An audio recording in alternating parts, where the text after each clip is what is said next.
Well, good morning. It is morning here in Phoenix, and it was in the 70s this morning. The kiddies love it outside now. It's great. Some of you are going, wait a minute, your low was like 78, yes, but for us that's like break out the coogies. I mean, we're very happy when things like that happen. By the way, we have a fan over here. Okay. I don't know how old it is. It's years old. It's been sitting over there for a long, long time. It's a Vornado, okay? And I bought it because it specifically said it's very quiet, and it is. However, I can now hear it. And Rich knows why. You all know why. I mentioned on the program last week, on Thursday, that the old man is now taking advantage of technology, and I have my hearing aids in, and I'm not sure if you can really see them. I can't tell there. They sit on top of my ears there. What, you think you can see them from that angle? Man, it's there. I can sort of see the silver a little bit, and they're not going to be silver after next Tuesday. It's just a matter of changing the shell color and stuff, and the wife wants it to be beige, so I'll go with what the wife wants. Now that I can hear her, yes. So I just want you to know that I hear just fine. Oh, you think you do? Yes, the ringing in my ears, I hear it really good. Hey, look, the fact of the matter is, I didn't take it seriously until just recently. I really didn't. And when I got them, the first thing that amazed me is, did you know that on most keyboards, when you press a button, it goes clickety-click? You all know that. I knew that once. I knew that when you press a button on a mouse, it clicks. But I couldn't hear that stuff anymore. And it happens so slowly that you just, when you get it back, it's like, and so going to church on Sunday, especially at Apologia, where we have 47 million kids, was a little overwhelming at first. It's sort of like, turn that down. But no, I'm very, very, very thankful. Yeah, they were quite pricey, but I'm very, very thankful for the technology. Now I can listen to the guy I'm debating and actually respond to what he's saying. I always have. Anyhow, lots to get to today. We're doing this early because we just picked up the RV from the dealership repair place that was working on. We always have a little something. We may not have time after this next one. I've only got 2 weeks between the next two trips. I just shouldn't be. Let's hope there isn't. But we're actually, my family is actually going to move our Thanksgiving celebration, because I don't know if you've noticed. Little warning, heads up here. Thanksgiving is as late this year as it can possibly be. It can't be any later, and still fit. And it's the 28th. And so, I do the first weekend in December in St. Charles. This will be year 24. I figure we'll make 25, and then after that, we're probably done. I'm just like, guys, find someone interesting and exciting to speak for you. It's been 25 years. But we still enjoy doing that. And by the time I get out there and then get back and stuff, it's almost Christmas. It's so late this year. So we decided, since I'm also stopping in Pryor, Oklahoma, at Derek Melton's church, where I was supposed to be preaching this last trip, and then I ended up in the hospital in Mount Pleasant, Texas, where I was on my way to Pryor. And that's when I ended up in the hospital again for that series of 3 enjoyable operations. Anyway, I wanted to, you make a commitment to be someplace, you want to fulfill it. So I started thinking about it. I said, if we moved Thanksgiving to the Saturday before with the family, do the whole fun thing, and giving thanks is wonderful. And then I could leave on Monday, and I could actually, I'll actually be spending official Thanksgiving Day with Derek and his family. That'll be the first time in 60 years that I haven't been with my family on Thanksgiving. But we're doing Thanksgiving early, so I just get 2 Thanksgivings. Christians should be able to do many Thanksgivings. That's one holiday we should not ever run out of any passion for. And so that means I'll be able to do Friday, Saturday, Sunday stuff at Derek's church and preach there and the whole 9 yards. I'm really looking forward to that. And then head off to St. Charles and Ken Gontar's and Van Lee and all the guys there. And Brian, who beat Ken by, I think, 3 strokes in golf a couple days ago. And that's unusual. Ken is normally the victor, but Brian has been improving greatly. And so Ken got beat a couple days ago. And for years, he's been talking about teaching the young kids something. And evidently, young kids finally learned enough to start winning.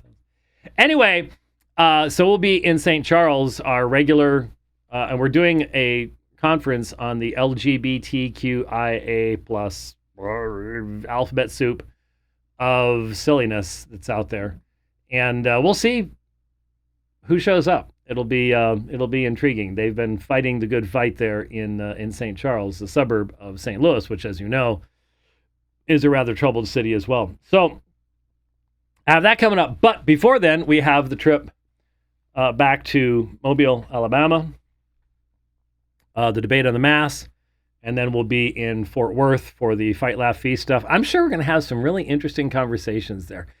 Speaking of which, let's go ahead and jump into this. I'm having to try to adjust how I speak because, you can hear yourself and, I can tell my phone I want less of myself and it'll do an update to the programming and the hearing aids and stuff like that. But people were telling me at church that I was speaking very softly because I can only judge by what I'm able to hear. So it sounds to me like I'm speaking very loud right now.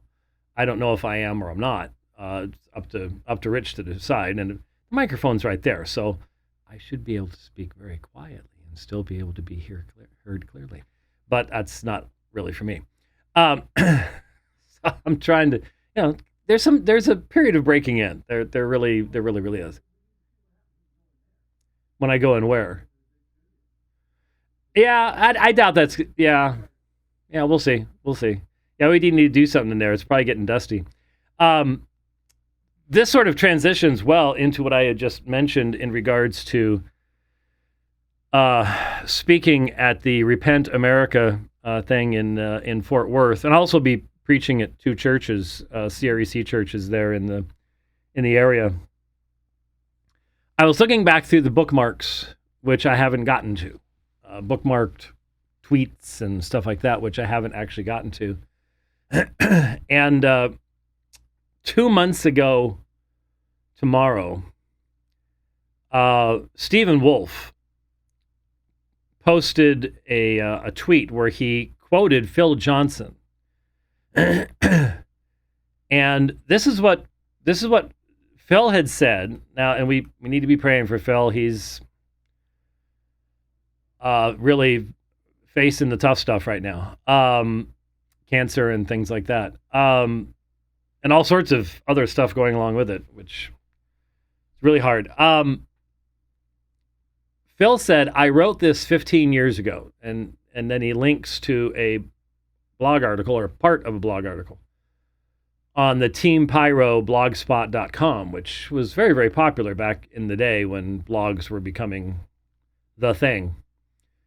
And the section that is quoted says this: as we have been saying for years, the gospel, not natural law, moralistic logic, philosophical reasoning, or political strategizing, and you got to put all those together to get his point, but the gospel is the power of God unto salvation. God's word doesn't need an intellectual's rational arguments to prop it up. It may sound foolish to suggest that the gospel of Jesus Christ, proclaimed clearly and supported only with "Thus saith the Lord," carries more weight or is actually more efficacious than an elaborate philosophical argument. But that is, after all, what God himself says. And the foolishness of God is wiser than men, and the weakness of God is stronger than men. 1 Corinthians 1:25. That verse comes in a context where Paul is explaining in detail why the wisdom of this world is foolishness with God, and why the gospel is ultimately a more persuasive and more effective means of individual and cultural transformation than all the philosophical arguments, moralistic reason, and academic logic the brightest minds and most eloquent orators this world have to offer. If evangelicals really want to make an impact on our culture, we need to keep that in mind. We need to get to work proclaiming the gospel in our own communities. And frankly, we ought to leave the philosophical strategy and the culture war to people who have no sharper weapon. Declarations of spiritual unity with moralists, academicians, and religious figures who reject the gospel are a sham and a lie. And such declarations do undermine the gospel and muddy our testimony, regardless of anyone's original intent. I agree wholeheartedly. Now, that's not, I don't take this as saying that Phil thinks that what Francis Schaeffer did or what Cornelius Van Til did or what Greg Bahnsen did is worthless. But the issue, as I understand it, is what made, one of the things I love about Van Til is that everyone who knew him, and I know a lot of people who knew him. I didn't know him. I had never met him. I knew Greg Bahnsen, but I didn't know Van Til. And the people that I know who did know Van Til, and I remember the first time I read Van Til. We were living in this little apartment over off of Camelback Road, and poor as church mice, and I got the old Presbyterian Reformed printings of his books, which for some of them were literally courier, like a typewriter. Font set was used for printing those. Not a whole lot of fun. And Van Til was not a great writer because English wasn't his first language. And you frequently have to reread a paragraph and struggle a little bit. Anyway, what everybody tells me who knew Van Til, he was known in every neighborhood he lived in as the friendly Christian man who was always talking about Jesus. He'd go for walks with students, and they would stop and they would talk to people, and he was an evangelist. He was talking about Jesus, and he was talking to regular people about Jesus. And he didn't have to use, he could use all the philosophy and worldly reasoning that he dealt with all the time in his professional work, but he didn't. He didn't have to. He was a gospel-oriented person, and there is a vast difference between doing logic, philosophy, all the academic pursuits, doing that in a subsidiary way under the authority of the gospel. There's all the difference between that and doing those things and making the gospel an attachment to your academic work, your philosophical work. And so much of what is out there, the origin and source of what people are saying is their philosophical conclusions. And when you try to attach the gospel to that, what you end up doing is you make the gospel just one more of many, many, many opinions that people can write papers about, and well, maybe this, well, maybe that, but it's just one of an entire host of viewpoints. And that's not what the gospel is actually all about. And so Phil was right to say what he said, especially in regards to 1 Corinthians chapter 1. I have said for many, many years that I think any seminary professor, I don't care what you teach. I don't care if you're teaching history, apologetics, Greek, Hebrew, systematic theology, whatever. I think you should minimally once every 3 months read through and ponder and meditate upon and pray over what Paul wrote to the Corinthians, 1 Corinthians chapter 1. I've said that for years. And once again, the word, the message of the cross is indeed to those perishing moria, foolishness. But to those who are being saved, us who are being saved, it is the power of God.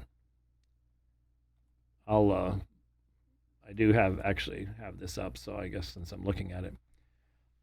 So the contrast, same message, the logos of the cross is to one group, those who are perishing, moria, foolishness. But to another group, those who are being saved, we who are being saved, power of God. Same message. And since those who are perishing and those who are being saved are referring, they're not something that we're doing to ourselves, then Paul is consistent because he's going to say, hey, the reason you've accepted this message is because you've been chosen by God. That's going to be part and parcel of what he's saying. But it's the same message. And it's the nature of the person that determines how they receive that message. For it has been written, chapter 1, verse 19, for it has been written, I will destroy the wisdom of the wise, and I will set aside the understanding of the understanding ones. The LSB says clever. That's a good translation. Where is the Saphos? You've heard of sophistry? Where is the Saphos? Where is the wise one? Where is the scribe? Where is the disputer of this age? I don't want to be a disputer of this age. I don't want to be a person who debates on the basis of the wisdom of this age.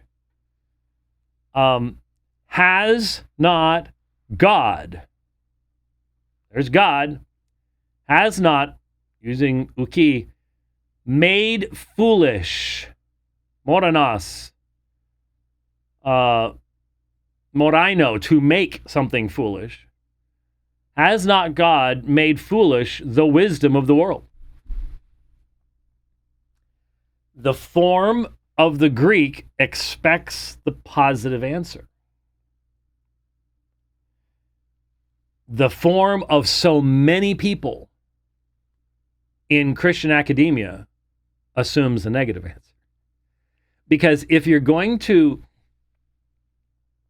insist on bringing in the wisdom of the world at the foundational level of your theology, your evangelizing, and everything else, then you are fundamentally denying what is said here in verse 20. Because there isn't a question about what's being said. There is no way to go, no, God hasn't made foolish wisdom of the world. That's not what he's saying. I mean, you'll probably find a commentary someplace, but by someone who doesn't understand the Greek language.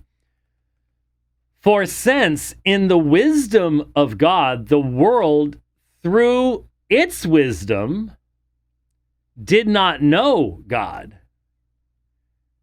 it pleased God through the foolishness of to kerugmatos, the proclamation, that which is proclaimed, to save the understanding ones, the wise ones, the well-born ones, none of those things.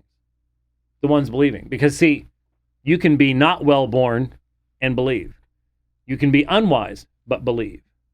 You can be despised by the world, but believe. And so what gathers everybody together? What's the binding thing? Belief. The believing ones. So God was pleased. It pleased God.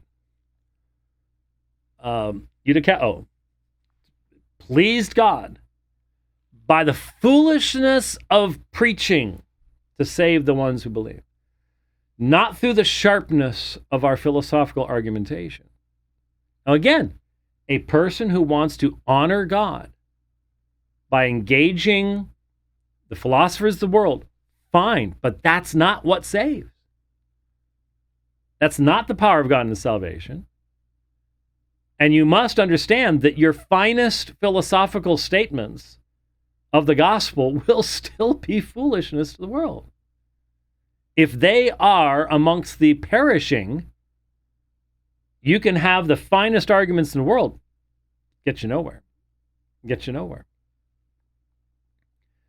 For we know, in verse 22, for indeed, the Jews are seeking after signs. What sign do you give, Jesus?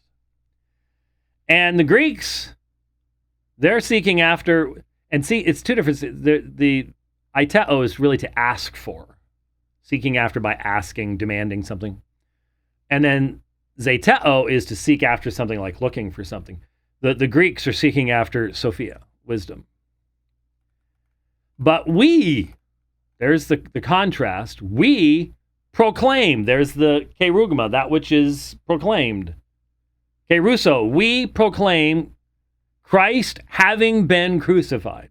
We proclaim a crucified Messiah, which again, we have so sanitized this stuff. We have so sanitized it that we still, it's very difficult to explain to people how utterly offensive that terminology was in that day. How it grated on the ear. From the Roman perspective, this is foolishness. A crucified Jewish Messiah? Really? That's the substance of your preaching? Yep. And that's why he says to the Jews, scandalon, a scandal, stumbling block. We never would have crucified our own Messiah, but it did. And it was prophesied. And to the Gentiles, he doesn't say Greeks here. There are, as you can see, well, you probably can't see it right now. But even so, up there in the little corner, the right-hand corner, you've got the textual variant there. You'd expect, especially because what's coming afterwards, Jews and Greeks right here. See? So Gentile, was Paul just using a different term? But you'll see, there's the variant there, and you'll see even the majority text is Greeks. But the earlier text is Gentiles. So to the Jews, scandal. To the Gentiles, Marian, foolishness. But to who? We who are called. Not who called ourselves, but to those who are called. And this is where, I stopped responding to Jason Bretta's 2 Romans thing. Once you utterly destroyed the foundation, all he's doing after that is just building error upon error upon error upon error. And I saw like in the 3rd and 4th ones, I'm in the video and my face is there. I was like, I just don't care. Have we had anybody asking us? No, I don't. Nobody cares. It's just like, but this is a text I did cite in regards to those people who are trying to say election is always but to they who are called, to the called ones, whether Jews or Greeks, it's right there. It's just so obvious. It's just, to those who are called, whether Jews or Greeks, Christ, the power of God, and the wisdom of God. So the dunamis and the Sophia. You want to find it? It's all in Christ. It's all in Christ. But only to those who are called. If the Spirit of God is not changing someone's heart, they're going to look at you like you landed from another planet. It doesn't matter how long you try. Because the foolishness of God is wiser than men, and the weakness of God is stronger than men. And he says, look to your own calling, brother, calling. There weren't many of you wise according to the flesh. Not many of you had your graduate degrees. Not many strong, not many well-born. In fact, that's the Greek term from which we get eugenics. eugenis, well-born. But the foolishness, God has chosen the foolishness of the world, that which the world considers to be foolishness, in order that he might shame the wise, and the weak things God has chosen, that he might shame, put to foolishness the strong, and the agene of the world, the non-well-born, not the pretty people, but the not well-born, the low, the insignificant of the world, and the things that are despised by the world. God's chosen the things that are not in order that he might make nothing the things that are. He's turning everything on its head. Everything that the world would expect. In God's wisdom, he goes, yeah, you're not going to, it's not climbing up that mountain and getting to the top and finding the guru at the top to get all your answers. Doesn't work that way. Doesn't work that way. And so that's why, since he's done this, so that no flesh, literally, so that not boasting all flesh before God. So put that into English in some way. So that no flesh has the ability to boast before God. No one can say, I figured it out, other people didn't. No, you're totally dependent upon God. And so finally, verse 30, but by his doing, ex autou, by his doing, you are in Christ Jesus. By his doing, not by his making it possible for you to put yourself there. By his doing, you are in Christ Jesus, who has become to us wisdom from God and righteousness and sanctification and redemption, in order that just as has been written, let he who boasts boast in the Lord. I mean, I don't know how it could get any clearer. And that's why I say everyone should read it over and over and over again that's involved in teaching.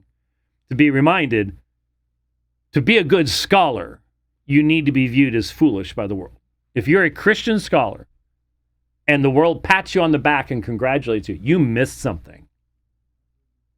You missed something. I'm not saying that we shouldn't do really good work, but if we're talking about doing so under the lordship of Christ, that's going to be rejected by the world. That's going to be rejected by the world. So, all of that, I love going through that text. We've gone, I don't know how many times we've gone through that over the years. Many, many, many times. All of that. So remember what Phil wrote 15 years ago. That's what was posted. And so Stephen Wolfe, 2 months ago, tomorrow, quoted Phil Johnson and said, this pretty much summarizes evangelical anti-intellectualism. And I'm just reading what Stephen Wolfe wrote. Completely moronic. Now, isn't it ironic? Ironic that he used the term moronic. Because that's the term from 1 Corinthians 1, moronos. It's used all the time. And so So Phil is quoting Paul saying that the wisdom of God is moronic to the world. And Stephen Wolfe, who is much more of a philosopher than he has ever been a theologian or an exegete, identifies that, what I read to you, as completely moronic. It's why evangelicals remain outsiders in most institutions, even institutions filled with conservatives. We're outsiders because we bow to the lordship of Jesus Christ, and these institutions don't. And that's where we need to stay. If those institutions make it as a part of their foundational perspective that you do what you do outside of the claims of Jesus Christ, then we need to be outsiders. We need to be. Until God changes those institutions, and he's not going to do that by your brilliant wisdom. He's going to do it by the preaching of what is considered by the world foolishness. Prove me wrong.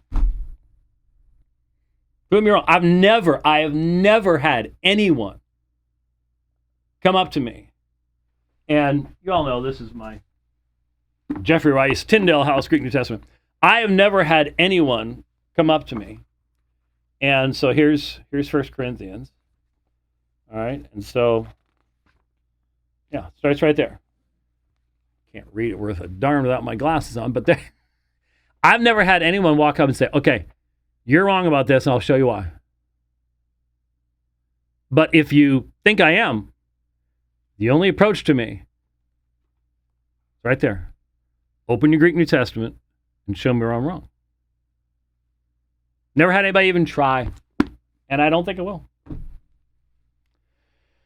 So, yeah, I had put that in my bookmarks, as I said, 2 months ago. Now, then a little bit after that, in fact, one of these, it was same day, and that's something I'm going to play for you. And then the other one was actually back in November, but I guess had been reposted. The Mormons are very active online, okay? And that's fine. There's no... Something tells me that our initial interactions with the Mormons would have been different in an internet age. Because, for example, when I first met Alma Allred, who I've had a number of encounters with and disagreements with, even recently, we ended up exchanging, I've still got them in a file in the other room, long letters. Now, I did write them on our old compact portable PC using WordStar, or maybe even Ventura Publisher eventually, and print them out on a dot matrix printer, and stuff like that. But I think things would have been different.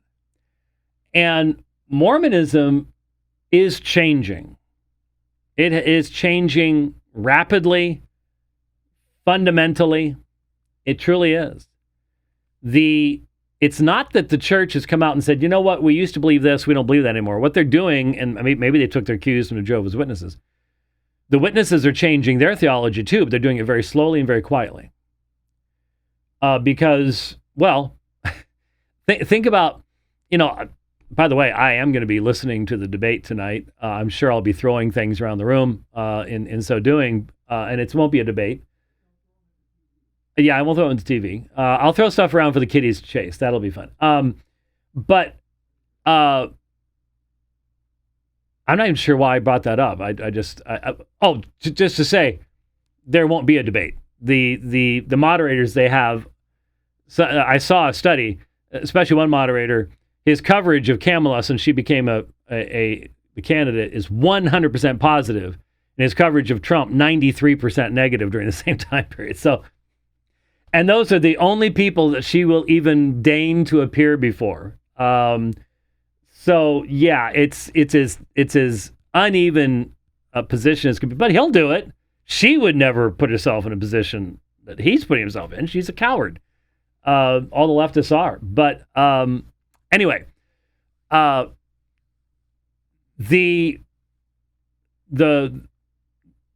Mormons, what they're doing is I think the illustration I was going to use was, have you noticed how little COVID is a part of this election cycle? We're still talking about the people that locked us down. We're still talking about the people who killed people right, left, and center by forcing certain kinds of treatments, and the massive amount of injury that's been done due to to Joe's forced cookies, and the fact we still have a strike on our account on YouTube for repeating what someone said that has been verified 10,000 times since then. Nobody says a word about it. Why? Because that was 4 years ago. And nobody remembers anything from 4 years ago. So what you do, if you're a religion and you are embarrassed by what your previous leaders taught, you slow walk it. You do it slowly, and you just let people forget. You know that their attention span is real small. And so, Jehovah's Witnesses, they're getting rid of the 1914 stuff. Are there older Jehovah's Witnesses sitting around going, we used to talk about this all the time? Yes, but you discourage any discussion of those things. And you try to bring in the new people, and they don't know that. And you hope that the old people will forget it, or just not be a stick in the mud about it. And so that's what the Mormons are doing. They're doing it by de-emphasizing the things that, when we used to go to Salt Lake City in the 80s and 90s, every conversation was on who God is, exaltation, first vision, the validity of LDS revelations, all this stuff.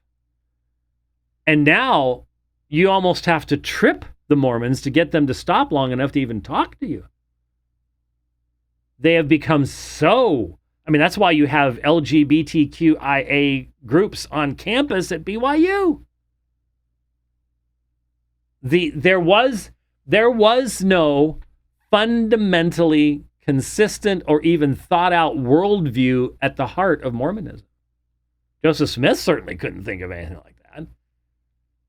And since it's not divine revelation, the result is, exactly what we're seeing right now. So there is a account on Twitter called Divine Code at SLC_saint. And this is what they wrote. I can't spend too much time. Time's going by real fast here, unfortunately. And if anybody's wondering, well, why are you dealing with Mormonism? Because that's how this ministry started 41 years ago. We thought when we started, that's all we were ever going to do. And the Lord had other things in mind. But man alive, I'm going to tell you, that first trip to Salt Lake City. In fact, I thought of this morning when I was thinking about the program. The name of this webcast is called The Dividing Line. And I had come up with that as the name of our publication, and then we did the radio program, and hence the webcast, before Rich Pierce ever heard of us. Before ever heard of us. So we're talking within literally a few weeks of the initial founding in 83. And the dividing line was, what is the dividing line? Sufficiency of Scripture. Those who believe God has spoken in Scripture is the dividing line between those who believe that and those who believe he hasn't. And everything else follows that. And so this has been the issue for a long, long time. So here's what this Mormon person wrote. Dear Christians who say Latter-day Saints are not Christians. Immediately stop. When I first started dealing with Mormons, the vast majority of them didn't want to be called Christians. They distinguished themselves from Christians. This was back when the missionary lessons would start with what? The first vision story. Where in the first vision story, which is now becoming less and less emphasized, and which historically did not take place, in the first vision story, Joseph Smith is told that Baptists, Presbyterians, Methodists, abomination, creeds are corrupt. So, what's the one true church? What church has the only priesthood, the only valid priesthood? LDS Church. This was what we were told over and over again. Okay? So things have changed. This is sincere. We have no envy or desire to be counted as acceptable to your mainstream Christianity any more than Christ wanted to be mainstream. What's mainstream? Of course, the issue. The Pharisees and Sadducees were the prominent theologians of their day and slandered Christ with all manner of accusations. They made up false charges and rallied sentiment against him. I just realized that's a type and shadow of our day, the same repeating pattern. And of course, they're making themselves the Christ figure here, the victims. Then he quotes from John 15:18-19, the world hates you, so on and so forth. We treasure our God-authored theology. Really? Sure has changed a lot over the years. And it sure is self-contradictory, and if it's God-authored, why are you all de-emphasizing some of the key elements of it that were central to to things like that. I am seeing a special message coming from the young man that heads up our outreach to Mormons at Apologia Church. Also happens to be my son-in-law. On the topic of program, even Hinckley knew this. Well, Hinckley, there's a name. I'll be honest with you. I think Gordon Hinckley was the key person that has led to the changes in Mormonism we see today. You had you had Bruce R. McConkie Mormonism until Gordon Hinckley. And then you had the departure. This is what Eric sent me. No, I don't believe in the traditional Christ. The traditional Christ of whom they speak is not the Christ of whom I speak. The Christ of whom I speak has been revealed in this, the dispensation of the fullness of times. That's, there's absolutely nothing about that would have surprised us in when we first started speaking to Mormons and for many, many, many years thereafter. But now the emphasis is upon sameness, similarity, can't we all get along type stuff. And what's the result of that? Majority of the Salt Lake City Council is now LGBTQIA. It is, by the way. That's just the way it is. So yes, so we treasure our God-author theology with all its heavenly power. We are valiant in our testimony of the Savior, Jesus Christ. He is the only name under heaven by which anyone is saved. He was raised on the cross to draw all men unto him. What about the garden? What about what Brigham Young taught about blood atonement? What about the fact that, I don't know if they've changed this, but if they have, they're the last state in the Union to ever change how they do capital punishment.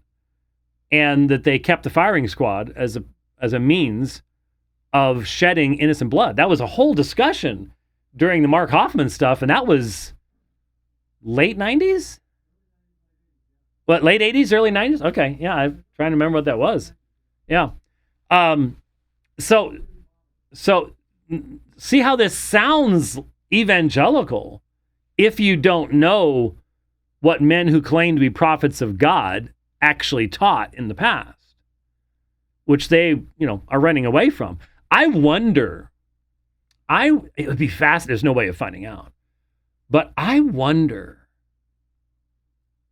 what percentage of Mormons I first witnessed my first Mormons knowingly witnessed my first Mormons. I actually ran to a Mormon on outreach in high school when I was like a junior. I don't count that one. But when I first started dealing with elders Reed and Reese, and then we started talking to many other missionaries after that, that was the middle of 1982. So I wonder what percentage of Mormons in 1982, very much smaller number of Mormons in 82 than there are today. I wonder what percentage of them knew what the Journal of Discourses was then in comparison to today. Let's say 84 to 2024. Make it a nice 40-year even thing. Yeah. I cannot imagine that almost any meaningful percentile of modern day Mormons have ever even read a sermon out of the Journal of Discourse and never even heard of it. They may see it referenced in a church magazine or something, but taking it seriously as a source of divine revelation in the sense of here were the first generation of people that they lived with Joseph Smith and power of the priesthood and founded built the temple in Salt Lake City and blah, blah, blah, blah, blah. Yeah, not so much about that anymore. He atoned for our sins, even though we have to atone for serious sins that his blood will atone for. And for that, we cannot give enough thanks or gratitude. I don't know about any of the rest of you, but I can still see this kid. I remember exactly where I was standing. I remember an LDS missionary standing in front of me. And I don't know why that night I had a tie on. Or was it a jacket? Anyways, I was wearing a cross. So it was either on my tie clip. That's how long ago it was. We had tie clips. Wow. I remember my dad. My dad's ties would have all these holes. They'd start falling apart in the middle from all the tie pins that they would use back then, and they'd tear the tie up eventually. And nobody does that anymore. You're a complete loon if you do that. Yeah. Anyway, I had a cross. Okay. And not only did he mock the cross, but then he specifically said something along the lines of, "What do you think we're going to be doing in heaven? Sitting on a cloud playing a harp? How boring is that? We're going to be gods ruling and reigning over planets." That's not exactly what you're getting out of this. Anyways, he deeply loves you and he deeply loves me. And if you're talking about Jesus, that would make him your spirit brother, which is a whole nother issue. We worship and revere God the Father as well. We are deeply thankful for the ministrations of the Holy Ghost. And why don't we just keep going and say, and we think they're separate and distinct gods. Okay? Let's get it out there. We are polytheists. Okay? We are not walking in your shadow. We are not chasing you to be counted in your club. Okay? You sure are trying to sound like us, though, by de-emphasizing key elements of your teaching. We have our own path, lit by the fire of the Spirit and the glow of heaven's errands to guide our way. Heaven's errands, that would be like the temple works that you're doing for people to try to get them out of, so they can continue on their exaltation and all that kind of stuff.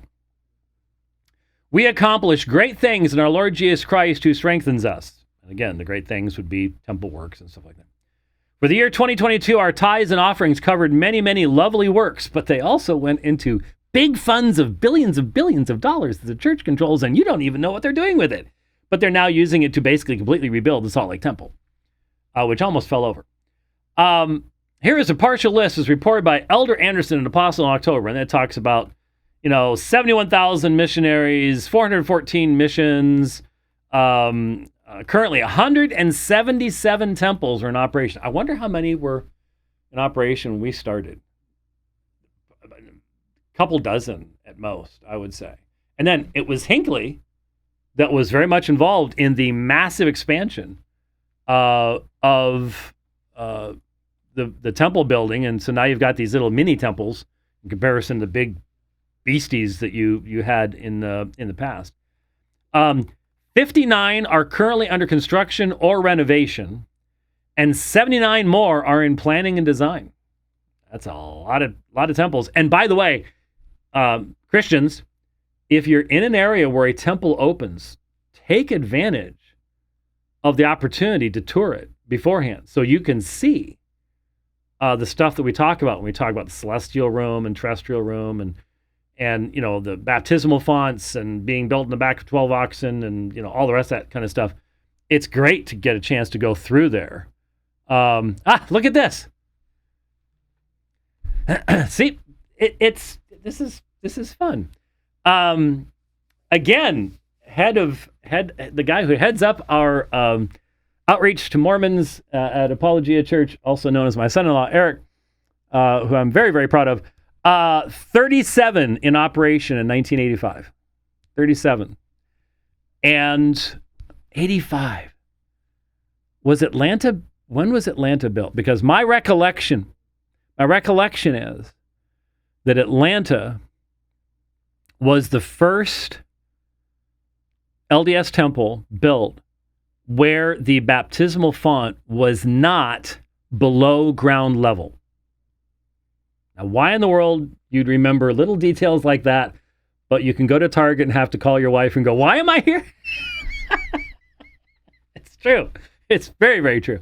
But I wonder when Atlanta was built, because that would tell us all 37 of these, that baptismal font was below ground. Why is that relevant? Well, when you think about what they're doing in there, when you think about the 12 oxen and what they're trying to do with the Old Testament and baptism for the dead and all the rest of that kind of stuff, I think it's rather relevant and interesting. But anyway,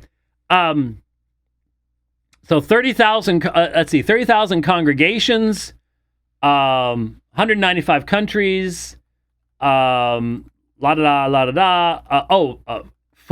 institutions of higher learning, more than 145,000 students.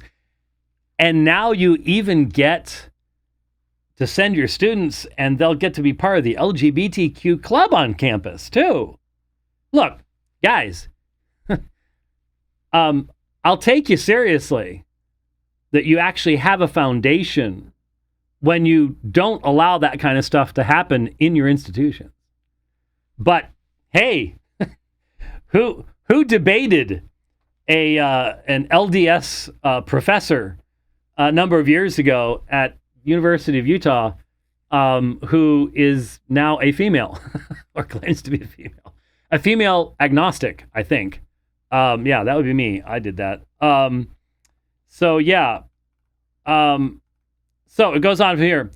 As for anyone's hateful heretic hunting, so I just got to ask, all that stuff that I could read to you from Brigham Young and Orson Pratt and all the rest of the early apostles, where they're talking about how only the LDS Church has authority and all the other churches are corrupt abomination and don't know God and all the rest of that stuff.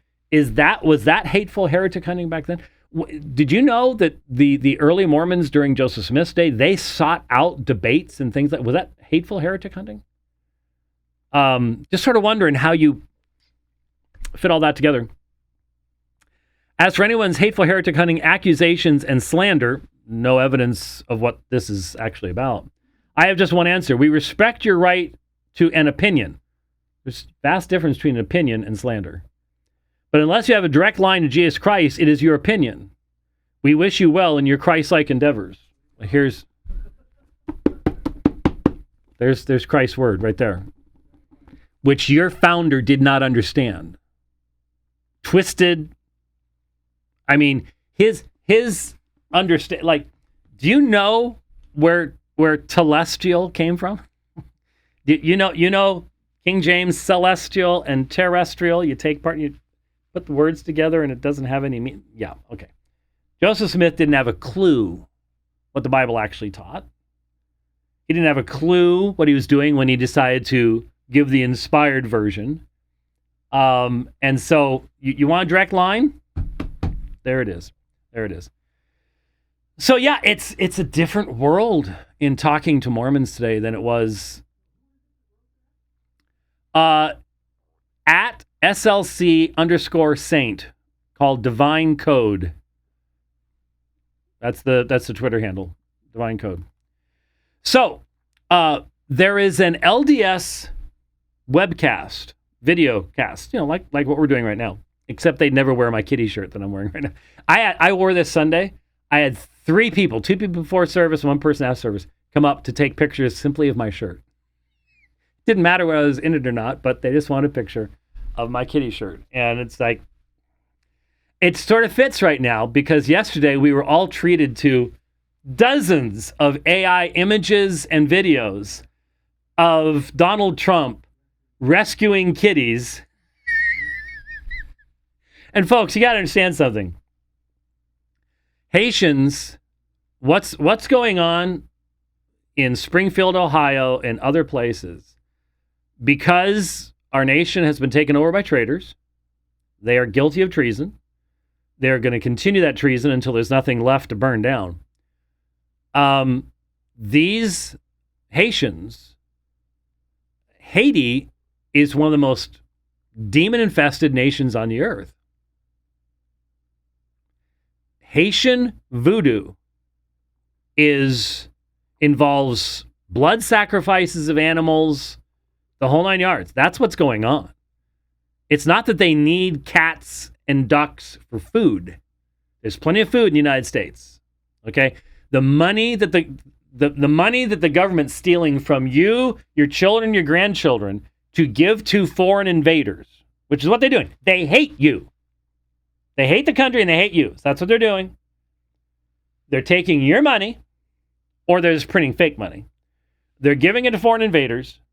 So they've got all the money in the world to buy McDonald's or anything else they want. That's not why they're getting ducks and geese and cats and dogs, those are for sacrifices. It's Haitian voodoo. It is demonic worship. And it is being imported wholesale by the Biden-Harris regime. And it'll be interesting to see if tonight Harris does everything she can to run from that, because that's what they're doing. The whole thing is, I'm here to rescue you. From who? From me. It is. I'm sorry. I truly question the rationality of anyone that votes for this lunacy. But anyway, okay. I want to get to this real quick. I don't want to get too late. Here, this is sort of, you know how what people do. Look, if we did a bunch of post-production stuff and tried to be real fancy with this program, I'm too ugly and slow-moving to do that kind of stuff anyway, so it doesn't really matter. But we would do a thing, it's called a catcher. You put it at the front of the program to get people's attention, and it comes from later in the program, so the idea is you get them at the beginning, and then they're going to stay tuned to see when you get to that point. We're not smart enough to do that. Actually, we just don't have enough energy left. It's like, put it up there. Those that want to. What? Yeah, throw it out raw. Give them the raw meat there. Yeah. Anyway, so this is Ward Radio. I'm not going to put the video up. It's pretty short audio. But I want you to hear this, because this is Mormonism thinking right now. And it's fascinating. Here's, I think we've got everything set up. Here we go. Very quickly understanding why God said their creeds have become an abomination, because it is an absolute abomination that an evangelical would choose to gatekeep, litmus test, and Trinity check a Mormon volunteer trying to stop the abject slaughter of babies. No. But first, we got to make sure you're down with our creed. First, we've got to make sure you're down with our Trinity. Okay. Now, what I found really fast, again, this is Ward Radio. If you want to look it up, Ward makes sort of sense. And I noticed that a certain young man that we debated on Apologia Radio a few years ago is also involved with this group, which raises all sorts of other issues because of certain pictures I've seen of that guy. But anyways, I want to respond to that, because I'm in a unique position to respond to that. I'm in a unique position to respond to that on two different levels. One is the length of time I've been debating Mormon apologists and Mormon leaders and all the rest of that stuff. So I've seen the change. That sentiment was pretty much unknown amongst Mormons in the 1980s. Okay, let's put it this way: I don't get the feeling he's a big fan of Bruce R. McConkie. I doubt he's giving old copies of Mormon doctrine away for Christmas and stuff like that. But what's more than that is it sounds like they're discussing an evangelical ministry that would not allow Mormons to be involved, like outside of an abortion mill. And so the second place where I have a foundation to deal with this is that when you deal with the issue of abortion, as you know, Apologia Church is the home of End Abortion Now, and we are committed to the reality that the only way to end abortion is through the power of the gospel. So and historically, I remember very clearly, I was asked to speak on Mormonism at a church once here locally. And it turned out that they were very anti-reformed. But they got all excited about Mormonism. So they're talking about going up to Salt Lake City with us. And I'm like, well, these are the tracts we're passing out, but they're reformed tracts. And we'd like to pass something else out. And we said, no, we're not going to be able to do this, because we have to have a consistent message of what the gospel is. I can't do that with people who reject man's deadness and sin. And I can't do that with Mormons. I cannot preach the gospel of life outside an abortion mill with people who are polytheists, with people who do not have the gospel, with people who believe there are certain grievous sins you can commit the blood of Christ will never atone for. And that the ultimate goal of the gospel is exaltation of godhood. We do not believe the same things. We're not part of the same religious faith. And so, is that gatekeeping? Well, let me ask you a question. Can I go through your Mormon temple ceremonies tomorrow? Oh, well, no, you're not going to let me in there. I have to have a temple recommend, don't I? Oh, you're gatekeeping. Right, yeah, everybody has to gatekeep. If you're going, it's sort of like our nation needs to gatekeep.